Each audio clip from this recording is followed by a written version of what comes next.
Welcome to Mercedes Second Chance Podcast, where we share real life stories about addiction, getting clean, and being given a second chance.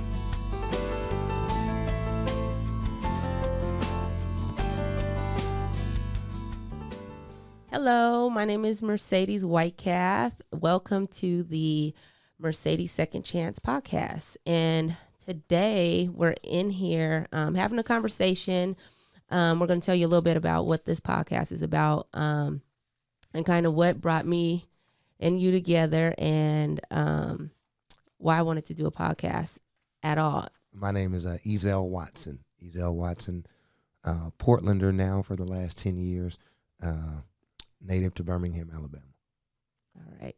So I'm native here to Portland, Oregon. I was actually born in Eugene, Oregon, but I grew up in Portland, Oregon, Northeast. So this is what I call home.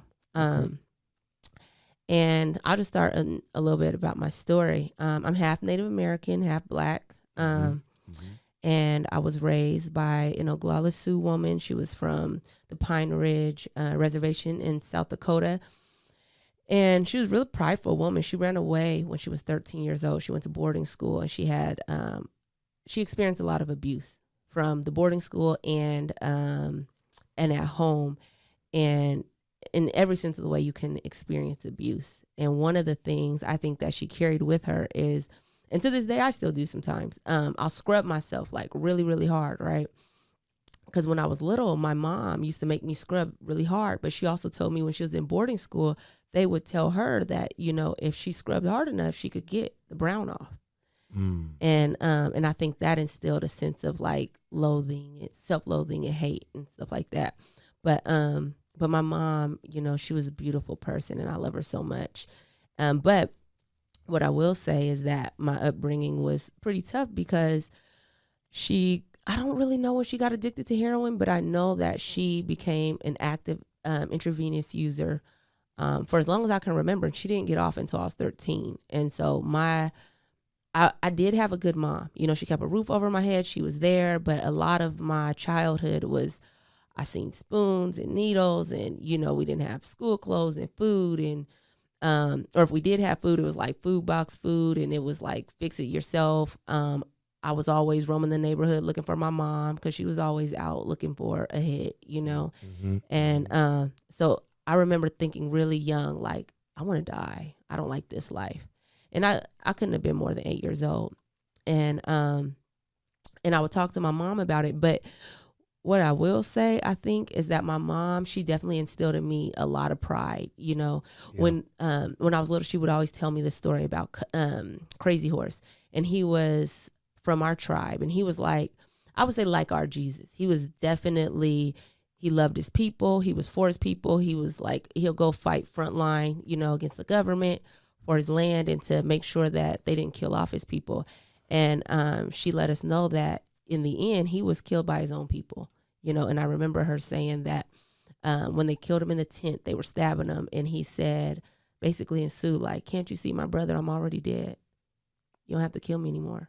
Even saying that, it chokes me up, you know. And I remember my mom telling me things like, you know, imagine being, you know, being hunted, you know, and being chased and having a child, you're holding the hand of a child and another one in your arm. Like, that's where we come from, you know? And so that kind of strength helped me say, okay, whatever I was going through, my mom would always remind me of those stories, and she'd be like, so it ain't that bad, you know? Right. And, and she didn't have any time for sitting on the pity potty. That's what she would say. So I kept a lot of pain inside, though, you know, and I didn't have a lot of friends. I had a couple, but I was that raggedy kid that they'd be like, they'd come with school clothes and stuff like that. And then they'd say like, Mercedes, why you ain't got no school clothes? You know, and my mom, she's from the reservation. She don't know, you know, she's like, does it cover your body? Okay, put it on. Stop complaining. You know, there's other people in the other countries that don't have any clothes, you know, and they're freezing. And so, but I don't think she realized the toll it was taking on me. And she was sick in her disease as well. So. Wait. We talked about a lot just now. I want to make sure I'm tracking. You telling me about your childhood, right? And I heard you talk about your mom being half Black. No, my mom is full blood Native. I'm half Black. Okay, you're half Black. My father's Black. Your father's Black. so who was half black, half native? That's Me. you. Mm-hmm. Okay. And so your mother was full blown native. Full blood native. Yeah. You mentioned something about a reservation just now. Yeah. As if to say like that's where you grew up. No, that's where she grew up. Okay, that's where she grew up. But it was like she always talked about it. That was my mom. Really, she had a rough time on the reservation. Our reservation is like third world poor. And poverty comes with so many other things just from scarcity of resources. You know what I mean? Yeah. And so she really spent the last 55 years responding to what happened to her those first 10. You know what I mean? It was tough. So and she told stories. My mom was a storyteller, so I felt like I was there. I could see what it was like.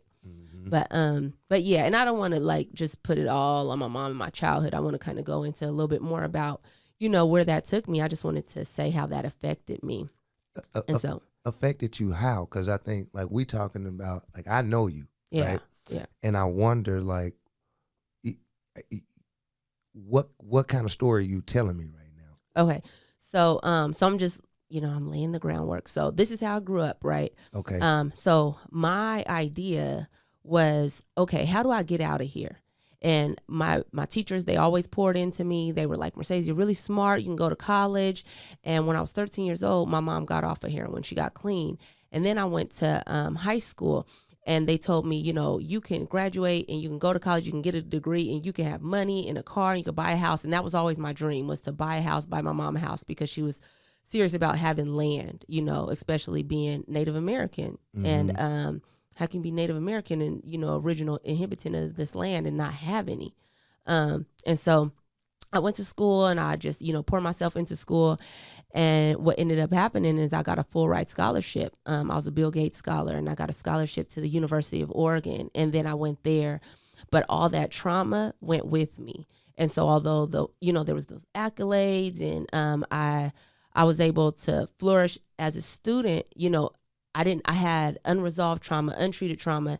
And what I didn't know is I had that little bug of addiction like my mom did. And I got on Adderall because I was experiencing, just some ADHD stuff and mental health.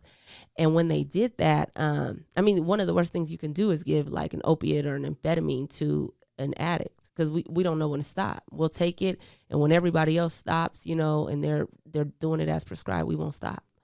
And that's what happened to me. So it ended up taking me about 8 years to graduate and get that 4-year degree. Hey, what does an Adderall addiction look like? So for me, that was just staying up all night, writing papers, thinking like, oh, this is great. This is so brilliant. My professors are going to be so impressed, and feeling good, and then waking up in the morning and being like, what is this that I wrote, and failing, like just failing class after class. And when I came in there, my first paper I wrote handwritten, and my professor laughed at me because I didn't know. I came from a school that they didn't have a lot of resources, so we didn't type papers, and Adderall made me feel like that great student, like the smartest student, and I abused it, and I would get kicked out of school, for academic disqualification, and then I'd go back and get back in, but I would never want to leave Eugene because I was ashamed to go back home and tell my family I had failed as a student. So what I did was I lived in my car, and I would park on the outskirts of town, and I would go to community college online. And every day I would go to the YMCA for $1.50. You can go and work out. But what I would do is I would shower, and get ready for school and go to the library and do it all over again. And I ended up doing that my senior year too, so that I could graduate. From college. From college. In my senior year, I remember them telling me, it's crazy that you got in again after 3 academic disqualifications, because we don't, allow that. And so if you want to graduate from this university, you're going to need to finish 60 credits, the 60 that you have, with at least a B average. And yeah, or you're going to have to transfer to PSU or another university. And so I was like, oh man, I've never even done 12 credits and got a C average. And so 60 credits for 1 year really means 20 credits a term. Mm-hmm. And so, but I did. That was the amazing thing. That's what started this whole like, okay, there's something to this. And I had partly went back to get my degree for my mom. She wanted me to get a degree because nobody in my family had done it. And so I graduated with a 4.025 GPA. Okay. And I got a degree. And then I got a job at a law firm. And then they were like, okay, when you make this amount of money and you just graduated college, you can go lease a brand new car. So then I did that. Now, where I come from, we didn't even really own cars, you know? And so I felt like I had really arrived. But this whole time I'm still on Adderall and I'm still kind of self-medicating. And what I ended up doing was when I got there, I felt like, well, I thought I'm supposed to be happy. I got the American dream life. I've graduated. I got this job at this prestigious law firm. I have a car, but I feel almost emptier inside because now I have no hope. And I started experimenting with powder cocaine. Oh, okay. That's what I want to hear a little bit more about. Okay. Telling me about I experimented with powder cocaine, and it was like the best. The first time I took a first hit, I was like, oh, this is what I've been missing. And you would think that because my mom was an addict that I wouldn't use. And I always said, but I thought as long as I don't use needles, I'm okay. You know, and I just went further and further into my addiction until one day I said, okay, I had this idea. Now I'm probably in mania and a bunch of other stuff. I'm on Adderall, cocaine.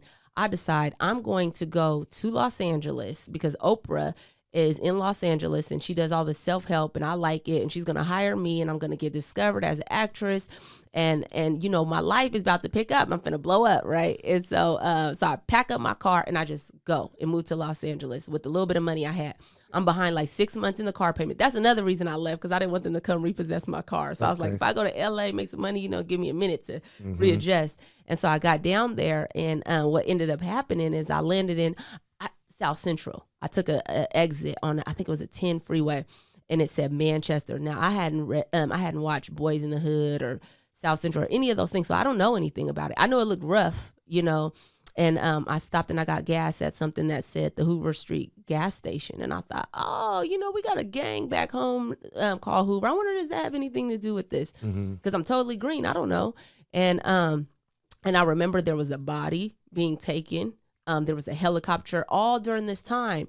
And my main concern was finding some drugs, some dope to get high. And I seen this guy, and he had like a H tattooed on his forehead. He had teardrops coming on both eyes, tattoos all over his neck. You could visibly see he was armed and dangerous. And I thought, oh, he's so fine. Like, that's going to be my man. Like, because I still was like going with that Hollywood dream. Like, oh man, Tupac, Snoop Dogg, you know, I'm going to be one of those girls that gets, you know, lands one of them. And he looked like that to me. And he looked like he knew where to get drugs. And I ended up 3 days moving in. 3 days after meeting him, I moved in with him. And he did. He gave me what I thought was powder cocaine, but he was really giving me was methamphetamine, and he wasn't telling me that. And by the time I realized what I was on, I was so far gone. He had totaled that brand new car. I didn't know that he had just got released from doing manslaughter in prison. He did 13 years. So, wait, I want to make sure I'm listening correctly. So, because what I heard you say is you already had been using Adderall, abusing Adderall, while in college in Eugene. And then you went back to college. It sounded like you had left for a while at being on academic, being disqualified academically. Right. And then you went back, and in one year, you completed 60 course credits and obtained your degree. Right. All still, though, let me ask, were you still using Adderall at the time? About the latter half of that that year, I did use it. And one thing I forgot to mention, how I think I did so well is, so I talked about being like, earlier me and you were talking, I was a non-believer. I didn't believe in God. I didn't want nothing to do with him, because I was like, man, I was molested. My life was messed up. You know, I was beat up, all these things as a kid. And I was like, I don't want nothing to do with God, because what kind of God would allow that and allow my mom to be molested and, you know, and come from the reservation and all those things. And so I had decided I was going to kill myself one day. And I'd been disqualified from school. My rent was due. I had an eviction on my door. And I was on my laptop and I said, okay. And I typed in how to kill yourself successfully, because I had attempted suicide at the age of 8 and 16 unsuccessfully. And so when I did, I went to this website and it said how to kill yourself successfully. And so I went on the website and they would just keep on leading me to like, click this, click that, click that. And then finally it got to the bottom and it was like, all right, if you want to kill yourself self successfully, click here. And then it was like, if you're reading this right now, it's because God wants me to let you know that he loves you. And I know that because I was in the same place as you. I once wanted to end my life and I felt like the world was better off without me. And I didn't want to wake up another day as myself. And God has a plan for you and he loves you, you know? And I knew then. So that day I gave my life to God and I started listening to like T.D. Jakes and Joyce Meyer and, you know, just all these self-help things. And that's what made me go back to school. And I would listen to it in the car and I would, on my way to school, like I just fed my brain only positive stuff because I knew I had to get that degree. I knew I had my mom counting on me. I knew everything was riding on it. And I felt like I was going to cave in at any moment. And God carried me each way. And that evidence was me graduating, because the devil will play with you. You know, the devil told me, like, Mercedes, when I get done with you, you're going to be living in your car as an old lady and they're going to find you dead. You'll never graduate. And so when I graduated, it was like that story could never happen because I graduated college. You know what I mean? Even if I do end up in a car again, I graduated. And that voice must be a lie because it said I wouldn't graduate, you know? Yeah.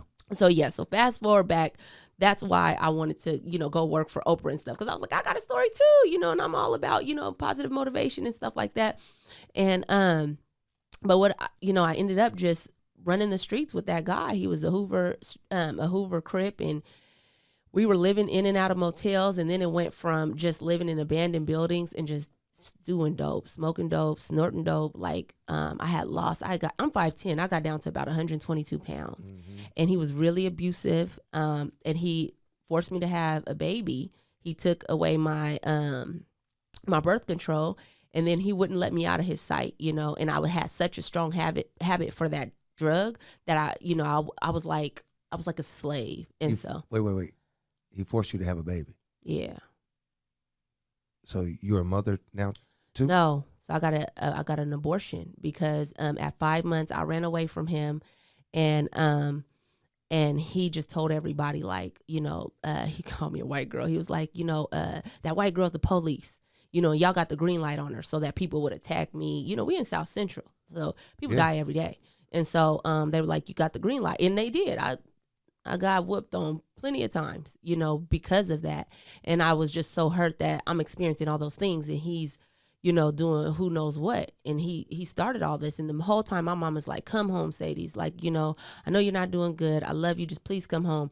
And eventually I did. My uncle died and I came home to visit, and she must have known. Well, one, I came back without my car, and I stayed for a month, and then my dad had given me a car, like a little hoopty, and he said, you know, so that's he was like, you know, use this, you can go back to LA.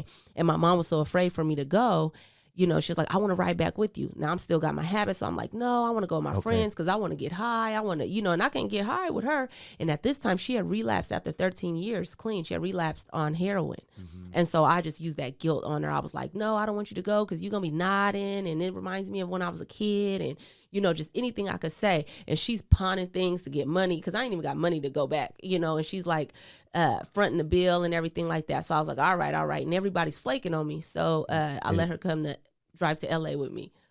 And we drove all the way there, spent the whole day. And I wanted to get high so bad, and I wanted to get rid of her, that I bought her a ticket. They had like a welfare general relief fund, and I used that to buy her a ticket home. And it was like at 7 a.m. So she had to leave the motel at 5 a.m. And I wouldn't even give her a ride. I wouldn't even get a ride because I just couldn't be bothered. I you know, and I was so mean to her. And my mom was real prideful, and she was like, she wouldn't beg. She ain't gonna ask for a ride. You know, she would always say, I ain't gonna kiss your A to get along with your face.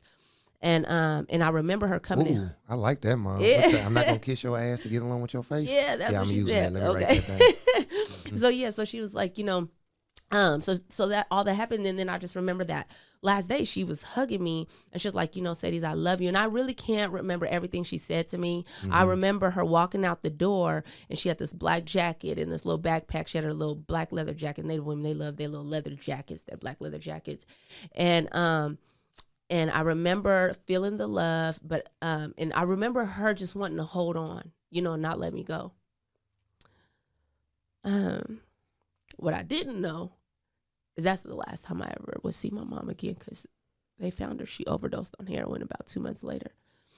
And all I could think about was how I treated her, Now, did you find out 2 months later? Because the story that we seeing, I'm seeing as you tell it to me, is you were in the South, we would say strung out. Yeah. Oh, yeah. I was twacked. I was baked. I was like that drug dealer not that drug dealer. I was that dope fiend. I was definitely a dope fiend. I said it. The drug dealers would throw the dope at me, drop it on the ground, and they would say, like, wherever you came from, like, you need to go back there. Like, it was bad. So, so I had talked. Me and my mom talked every day, and in fact, the day before she died, what was messed up is something told me she was gonna die. And I was like, I rebuke that in the name of Jesus, because I'm still a Christian. I'm a dope fiend. All this stuff. I'm still a Christian. So I would like read the Bible. I was all taught, Yeah. And and I was a bunch of them in the church. Buddy. Yeah. Okay, so and I'm one of them. And so but I'm recovering now. So I was like rebuking that in the name of Jesus, and I didn't have any money to get any dope, and my mom had relapsed on heroin, like I said, and I knew if I told her, she would sell all her pills and go buy a bag of heroin and give me the money, the rest of the money. And so I had her do that the day before she died, and what carried a lot of guilt so long as she overdosed on that last bag that she bought.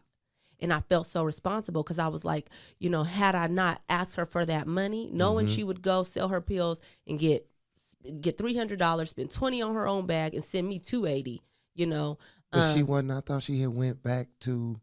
She took you back down to L.A. and then came. No, she took me back to L.A. and she went back home to Portland, but she would Western Union me money. Because I'm an active drug addict, and I don't know how to take care of myself. If it ain't my mom, it's a man. I have no hustle. Like, and so, I'm just a beggar. They used to call me Felicia. Bye. Yeah, right. Don't nobody want Felicia. Bye. Don't nobody want Felicia. You are kind of light skinned. Like yeah, her. Yeah. And I definitely look like her. Walking around. I didn't have a phone. I didn't have a bag. Walking around with no bra, a t-shirt. Sometimes I had shoes on. Sometimes I didn't. Now, how was you showering at this point? Like, you didn't have a car. No, see, because I have what they call the disease of addiction. And it doesn't say a shower is necessary. And, I've heard people say the disease of addiction is so strong, it don't take maternity leave. So if it don't take maternity leave, it don't take shower even leave. Take shower breaks. No, because you got to get a bag, and yeah. So who knows how long I had. And, it was really bad. I still have scars on me because I had caught scabies at one time.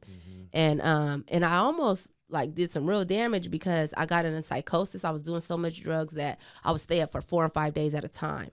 And I would start to see things like I would see that monkey from the Wizard of Oz, and I thought it was chasing me. And, it was but it's not funny, but jeez. It's, but this is how it happens. So you ever hear about people like they kill themselves on meth or, do something like that. My psychosis was like, Mercedes, you have to light yourself on fire to get rid of all these bugs. And I really don't know how that didn't happen. I don't know if I didn't have the gasoline or what, but if that opportunity persisted, I would have been there, and I would have done that. So, but yeah, so I was, so they told me my mom had died, and I was like, well, no, I just was talking to her and I was all messed up. And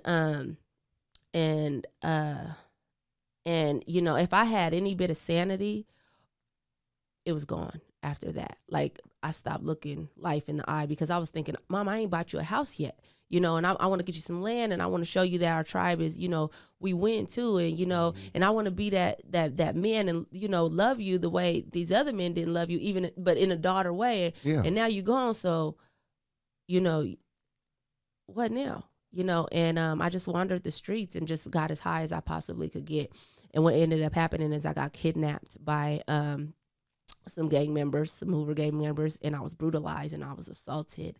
And I was screaming, and I remember thinking, like, why isn't anybody calling the police? You know, I know they could hear me screaming help, but no one came until these girls came up, and they drove up, and they pulled up, and I was like, oh, thank God. And I remember begging for my life and saying, my mom just died. And it was like it was like a blank stare. They didn't care about any of that. And I remember the girl, she came up to me and she said, when I woke up this morning, I knew I was going to stomp a bee today. And I'm like, huh? And that's what they did. They stomped me out. I didn't know they part of it, that they was part of that whole gang. And they took my and at that time I had a phone and some clothes and some shoes, and they took all that. And then I ended up barely getting away with my life. I did escape, and I had a pair of pants, a ripped bra, no shirt, bite marks. My face was swollen, nose, eyes. You know, I'm bleeding. I got knots all over my head. And it just went downhill from there. But eventually what I did was I called home and I said I needed help. And I called my best friend and my dad, and they got me a ticket back to Portland. But I was so twacked out. Nobody wanted me to stay with them because I would hold their bathroom hostage, and I was stealing from everybody. Because you still on the I'm still on that narcotic, like I'm still on methamphetamine. Okay. Yeah. And so they nobody wanted me to stay with them. And so I was homeless, and I just kind of wandered the streets. And then I went downtown, and I ended up just sleeping in doorways and on park benches and under the bridges and stuff. Those bums that, you think like you'll never be, or you see them with cardboard signs. You'd be like, how did they get like that? Those are the people that took care of me and showed me how to get through a winter, because it snows out here, Yeah. And they saved my life. And then I ended up getting with a boyfriend who was like a drug dealer, and we stayed in a tent, and he just kind of enabled me, and all that happened. And then what ended up happening was I got tired, and I was like, if this is, what I'm going to be, I want to die. This sounds like you said something to me, when we were talking at the restaurant a while back, right? You said, and it really stuck with me. You said, hell has an exit. Right. At what point did you realize I'm in hell? Okay. So. And then, when did you say, I need to get out of here? Because now it's some years have passed by. Some years have passed by. You was on Adderall, then you tasted coke, and then you got to meth, and that was, you were in LA. You had you in LA with a degree. Right, and I'm telling the people I got a degree at the crack house. You the smartest dope fiend, right, on the streets of South Central. Right. Okay. But I'm right there with them. Right. Then you come all the way back to Portland. Now you're getting your master's degree in Portland streets. Okay. Yeah. That's what it sounds like to me. Yeah. But yeah, they took care of me. I went on to another level. Right. But you're still getting high, right? Still getting high. Okay. And so, I just got tired, and I will never forget, it was Cinco de Mayo, and I just seen people walking around, and they had somewhere to go, and I knew that they had showered, and they had jobs, and I felt like an animal so far removed from society. And I had got on my knees, and I prayed, and I said, God, because I still believed in God. I'd be preaching to other dope fiends like, God is real, and they'd be looking like, well, why he ain't doing nothing for you, And so I got on, I said, that prayer that I've heard other people say, like, God help me. And I said, and if you're not going to help me and you won't get me clean, because I was like, I'll do anything to be clean. Like, this is not the way my mom raised me. This is not what my tribe would have. Like, I don't want them to think this is how we live. And I said, but if you can't get me clean, just kill me and make it not hurt. And I continued to use for about 3 weeks. But what ended up happening is my boyfriend didn't come back with the drugs, and I called my dad. And for whatever reason on this day, I remember my dad's number. I couldn't remember it for the life of me. And he answered the phone, and he was like, where are you? Can I come see you? You don't have to stay. I just want to know you're okay. Now, the last time I seen him, he kicked me out because I was stealing, so I was like, oh, sure, And again, I'm bi Felicia, so don't nobody want me around. So the fact that he wants me around, it feels good. And so I think, okay, I'm going to get him to feel bad for me. He'll give me some money. Yeah, he going to give me $10. We're going to move on, and I'm going to get my hit, and I'm going to keep on going the way I go. And what ended up happening is I stayed there for 3 nights, and I detoxed, and I didn't mean to. My little sister happened to be there, and she was like, Sissy, don't leave. And she was like, she reminded me of myself, like how desperate she was for my attention, the way I was for my mom. And I remember I used to be like, I wish I was drugs, because then my mom would care about me. you know? And so seeing that in her was like, I wanted to love her. And I was like, man, you know, I'm going to stop doing drugs on the weekdays, get my stuff together, get a house. So, you know, because this is how, when you're on drugs, this is how you think. This is the best idea you can come up with, you know? I'm a transition. I'm just, you know, I'm going to be a social methamphetamine user. Just on Right. Just on Saturday, just on Friday night, Saturday. Yeah. Okay, nigga, I'm going to go back to work Monday through Friday. Okay. And that's so right. So that's my thinking. And she's just on me, and you know, I get my let's see. What she ended up doing, she said, she went to the bottom of her dresser and she pulled out a mason jar that had 20s, 40s, 50s in it. Lord. And she said, how much to make you stay, sissy? And what went through my mind at that moment was, this beautiful little girl, she got the world in front of her. She could be anything she wants to be. She can have anything she wants to have. And she want to spend her money on this raggedy dope fiend that ain't showered in I don't know how long. And I would love to say, you know, that I had some get up in me, and, you know, I had some pride, and, you know, and I changed then. But you spent some of her piggy bank money on. Let me tell you, the disease of addiction is stronger than the love I have for my mom, my sister, my tribe, myself, anything. And I looked at her and I said, $10. And I took it. And I had. Well, at least you spared her. You just only. And I promised I would pay it back. You know what I mean? And so she gave me $10, and I was like, okay, now I done secured the bag. So I'm gonna spend time with her. I got my $10. I'm cool, right? And so and I ended up spending more nights there. And then my nephew had a game. And he was just showing out in that game again, that desperation for attention. So you still didn't leave. You got the 10 in your pocket. I got the 10 in my pocket, so I know I'm cool. Just the thought of knowing I can get my dope, I'm okay. You know. And so so I got a little bit of withdrawals, and so for 3 days I stayed there. I get home, my dad drops me off. I tell him I'm in this shelter. Really, I'm in a tent across the street. He leaves, and I'm sitting. I go in my tent, and I'm sitting there. And I got, 3 days without dope. And I'm like, okay, I'm itching. I'm ready for, my boyfriend to come back so I could give him the money. And then like this feeling came over me like, you're clean. I gave you what you asked for. But not really a voice. It was just a feeling like you got what you wanted. You asked to be clean. And now you got it. And I got out the tent, and it was hot. And I'll never forget, about June 2nd. And it smelled like a gerbil's cage. It was just tents everywhere. It was filthy. And another feeling came over me, and it was like, it's over. Life as you know it is over. And I remember, my partner and everybody came to the tent, and they got the dope. And normally I would, this was what I was waiting for. But the words just came out, and it said, I don't think I ever want to do dope again. And they were all shocked, but like, more for me, cool. And so what I did is I went to a 12-step meeting that was a few blocks away. And why I say hell has an exit, I remember when I went in there, I would carry that luggage bag around, and the wheels had popped off. And so now I'm just dragging it, and it got all my dirty clothes in it, and I'm guarding it with my life because that's all I have. And I came in there, and I knew that, you be clean to get in there, and you get like a key tag. And so I went in there, and they were so loving, and they were like, welcome. And they clapped for me, and they were happy. And I seen a man with a swastika tattoo on his head hugging a black person and giving them kisses, and like it was like love. And I was like, what is this? And they would offer me a coffee, and I remember thinking, oh, if it's 50 cents, I only got 35 cents, I can't afford it. So I was like, no, thank you. And they was like, no, the coffee's free.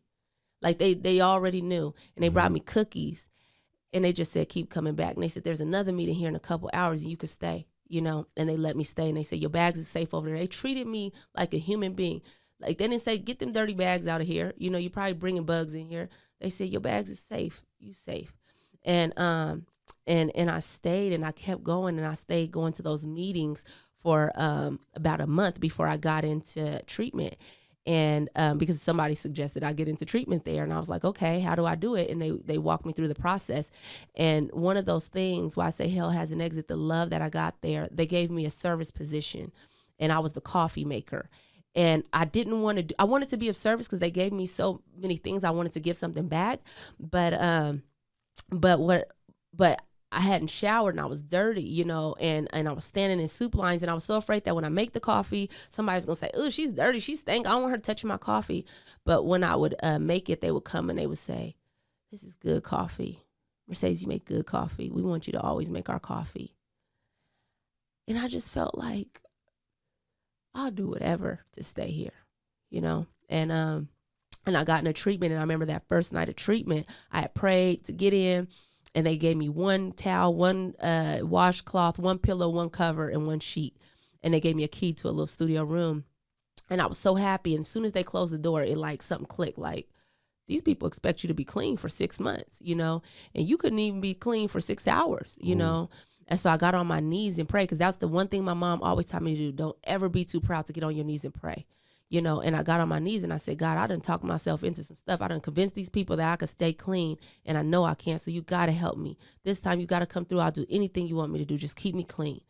And I had every intention on getting housing and going and using again, but I went to these 12-step meetings, you know, and they said, they was like, get a sponsor and keep coming back and keep coming to meetings and be of service.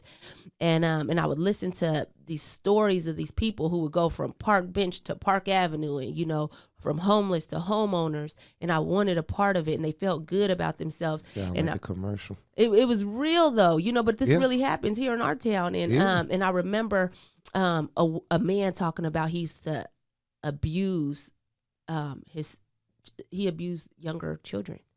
And he no longer did it. And that he was freed from it, and they welcomed him. And I, you know, and that just shocked me. And then I remember a woman talking about how she was a whore and she slept with men, and she didn't know how many men she had slept with. And that's my story, you know, and how she thought that a man would never marry her, and how she was now married with 2 kids. And she was going to school to get her master's. And I thought, whatever it is that she has that's making her be that honest, and God is working in her life like that, I want that. And so I stayed a part of the fellowship, and I eventually graduated treatment. Just like school, I stayed in there too long. I was in there about 14, 15 months. I was only supposed to be there 6. And I got a job as a janitor, and it was humbling. You know, I'd be scrubbing toilets and floors and stuff like that, and I'd be crying like, how did my life get like this? And then I'd be like, but thank you, God, you got me clean, you know. And it was hard, and just catching the bus and stuff. And I remember water getting in my shoes and not having money to buy shoes, and then going to the meetings and talking about it. And someone came up to me and said I could get a job as a housing specialist, helping women in domestic violence leave their abusers. And so I did that, and that's where I met you, because, you know, I seen you in that meeting that you held, you know, and I went. And it just opened the doors to me. Nobody knew my story, but it felt like I belonged in these kind of settings, you know, helping people. I knew I wanted to be in policy and kind of move on. And that job ended up not working out. And I remember I was like just throwing up before I went to that job, because it got that toxic in that environment. Because sometimes that happens in nonprofits. Like we abuse each other, you know. And my spiritual mentor said, how long are you going to do this, you know? So you were a housing specialist for a nonprofit. Yeah. So let's just recap a little bit. So you were the Gates Scholar.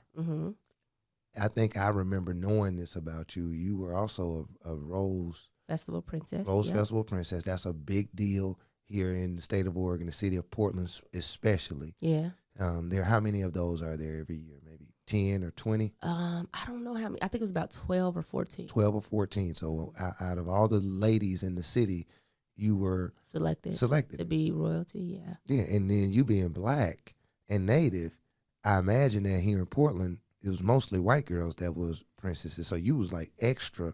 Yeah, there was 3 of us of color, 2 were Asian, and then there was me. All right. Okay. So then we get the scholarship.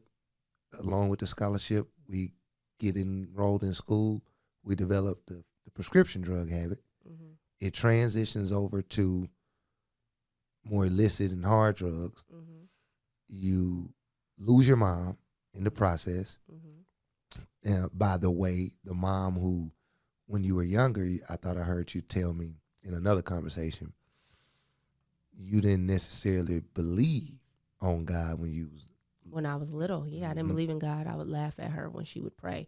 But she would say the serenity prayer because she had made it to the 12-step rooms. I remember them putting an eviction on our door and turning off the water. And she was like, God, grant me serenity to accept the things I cannot change, the courage to change the things I can, and the wisdom to know the difference. I knew that prayer as a child because of her. And I'd be like, you're crazy. You're praying and like, we're about to get kicked out. We have no water, mama, and she would say, get thee behind me, Satan.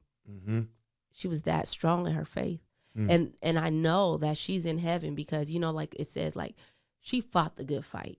Didn't say she won, but she fought. She showed up. She suited up. She showed up. Yeah. So she gets points for the effort, for showing up. You know what I mean? And staying in the ring. And she'd always say, yeah, I take a licking and keep on ticking.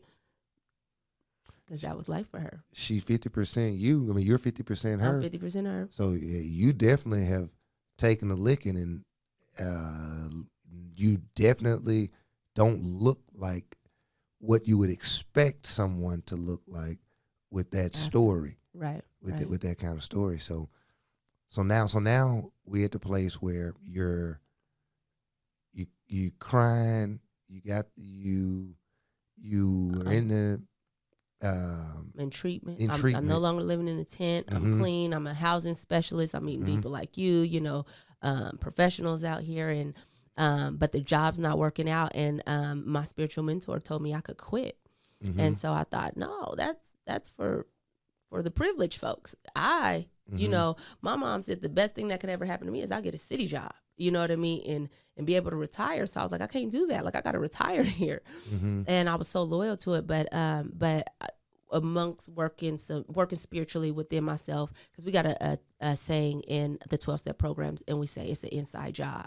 And when you work on your inside and you practice certain principles and character, you can do whatever you want to do. You're not bound or, slave to $18 an hour. And that's a cheap price, you know what I mean, to sell yourself for. And that's what I was doing. And so I quit, and I was practicing honesty, the spiritual principle of honesty. That's what they tell us. Come on. And so I applied for a job, and my spiritual mentor said, well, look at the job, make sure you don't look at the title, how much you get paid, how much it gets paid, just make sure you could do that job description. And she was like, and one more thing, make sure you don't lie on your resume or cover letter. For me, that was a big deal because everything after my name, my phone number, my email, and address was a lie. I'm not punctual. I'm not on time. I don't work well with others. I don't, none of those things, but I'm saying it, right? Yeah. And so, but now I'm telling them I'm honest. I'm open-minded. I'm willing, I'm resilient. I'm a self-starter. I'm positive, because I can deliver on that. And I ended up getting that job. And it's at a Native American organization. And what was so big about that is that if I wasn't honest, and I wasn't who I was, then I wouldn't feel like I was deserving of this. But I know this is where I'm supposed to be because I was honest about my addiction. I was honest about, my what I did know and what I didn't know. And I felt like I wouldn't get this position because I was half Black, and this is a Native American organization. In this position, it's in government affairs, and I didn't know if they would trust me. But I said, my mom was, she's Native American. She taught me our ways. So I knew, unlike other, applicants, they may or may not know the ways to gain and get the trust of other tribes, but I knew I did. And if they gave me a chance, I knew that I had the skills and I could connect early on and get in those places, and occupy those spaces. And I was hired, and that's where I work now. You sound like you're very resourceful too. I wonder if your time in hell before you got on the exit ramp taught you a little bit about resourcefulness too.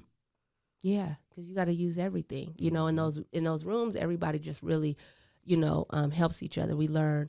One thing they told us is we don't suffer from a moral deficiency. We're sick, just like people who have cancer, and you can't get rid of it. It's in there, but you can treat it. And there's maintenance. You don't use. And, you visit these 12-step meetings. And so that's definitely my life. And how I got into this podcast is I had so many things and so many lessons I had learned all this way. It like hit me. Other people need to hear it because people are dying. I thought my only way out was suicide. And I was like, okay, this is what I'm going to do. And Mercedes' second chance is what popped up. Like, this is my second chance. I'm going to make it count.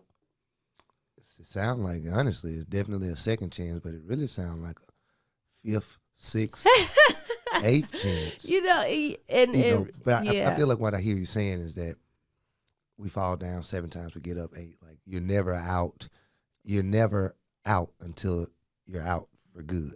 Right. So I commend your efforts, and I wonder. There's a poem you referenced about footsteps. Yeah, the footprints in the sand. Footprints in the sand. Can you tell me a little bit more about that as we close? Yeah, I was talking to you about that because my mom, she always had this portrait with some footprints in the sand. It had 2, and then 2 sets, and then it had 1, and it had words. And I would always ask her why she liked it. She would take it we were homeless, and she kept that picture. Mm-hmm. And I never read it until as an adult. And the person asked God, like, you used to walk with me, and those were the 2 sets. And but when my darkest times happened, it's only set. 1. Why did you leave me? And then he said, that's when I carried you. And like, that's how I feel. Like, I was supposed to die out there. Many times I almost lost my life, near-death experiences, and but I didn't. And that's why I really call it my second chance, because I get it now. So. I believe, if I may, God builds the capacity in us for things that we're predestined for. I believe that there's a scripture that says, before I formed you, I knew you, and I predestined you. Yeah. Like, so God I don't think anything catches God off guard. No. So I just want to encourage you to keep going. Yeah. Keep growing. You're doing so great. I love having you as a friend and colleague out here in the governmental advocacy space. You're doing so many great things, and you're an example for so many. So, and I do want to say this. Please. This is like the last thing I want people to know is, so, I identify. I won't really say I identify. I believe in like a lot of things, and I get different things from different religions. But I don't want people to think like, oh, this is so churchy, or, and feel like they can't get anything from it. And what I will say is what they told me in the rooms where I found my exit is they said, if you got a problem with God, be grateful God ain't got a problem with you. Hey now. Okay. And so then I was like, oh, and there are people who don't believe because they're hurting, and I just want them to know, like, God loves you. I remember people used to be corny. They'd be like, we want to let you know how much God loves you. And I'd be like, fuck off. Yeah. But you know what I mean? But it's true. Yeah. And he's for us, and you don't have to do it alone. That's the biggest lie that enemy tells you, so that you will eventually, be jumping off that cliff. And I'm here. If I can help it, I'm going to stop you. Like that lady that wrote that letter that said, if you want to, kill yourself successfully, this is how you do it. And she said, but I'm here, because I was once like you, and I want to let you know God loves you. Mm-hmm. I didn't know that I would be like that one day, but I want to save lives. You are. Yeah. Number one, you started with your own. That's right. So it's only up from here. Right. Only up. I mean, it's bumps in the road, but I don't have to lose everything, Right. Yeah. Right. I got a toolbox now. A toolkit. A toolbox. Yeah. Oh. Whew. Is there any? Let's see. You told me about the footsteps. I really want to hear about that. I suspected that it was the poem about, at one point God was carrying you. You used to tell me, or you mentioned to me at one point in time that when you were younger, you was like, if it's a God, they ain't for me. Yeah.